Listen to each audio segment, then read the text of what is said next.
Advance గా సంక్రాంతి శుభాకాంక్షలు. ఈ సంక్రాంతి పండుగని పురస్కరించుకొని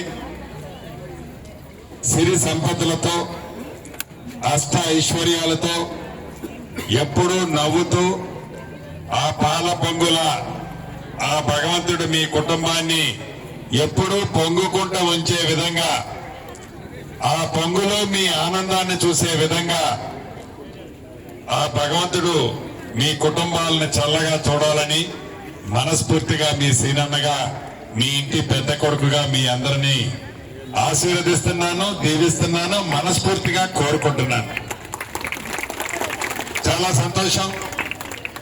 సుమారు 830-840 నా కుటుంబ సభ్యులు ముగ్గులు పోటీ అని చెప్పడంతోనే కేవలం ఎదుల్లాపురం మున్సిపాలిటీ నుంచే పెద్ద ఎత్తున ఉదయం 10 గంటల నుంచి నేను రావడం ఒక 30 గంటలు లేట్ అయింది. అప్పటికే కొంతమంది భోజనం టైం అయిందని వెళ్ళారు.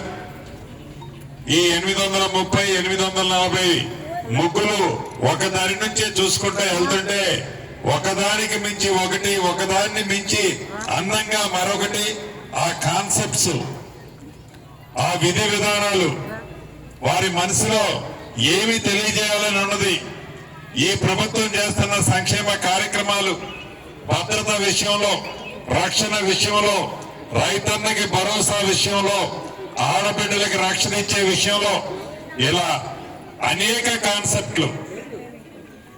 సంక్రాంతి అంటేనే హరిదాసులు, ముగ్గులు, పిండి వంటలు, కొత్త అల్లుళ్ళు ఇంటికి వస్తే ఆ అత్తగారికి మటుకు చేతులు పడిపోతాయి. అన్ని వంటలు కొత్త అల్లుడికి చేసి పెట్టేసరికి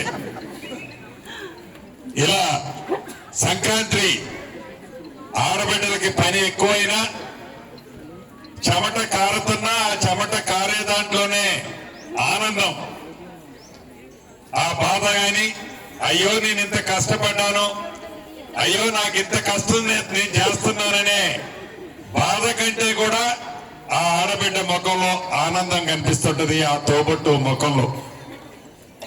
మనస్ఫూర్తిగా ఈరోజు ఇంత పెద్ద ఎత్తున నా తోబుట్టులు అందరూ ఈ కార్యక్రమంలో పాల్గొని మీ ఉత్సాహాన్ని కూడా పూర్తిగా మీ సీనన్నకి తెలియజేసినందుకు మనస్ఫూర్తిగా మరొక్కసారి మీ అందరినీ అభినందిస్తూ, మిమ్మల్ని ఈ కార్యక్రమానికి పంపే దాంట్లో ఉదయం మరి టీ మీరు పెట్టారో లేదో మళ్ళీ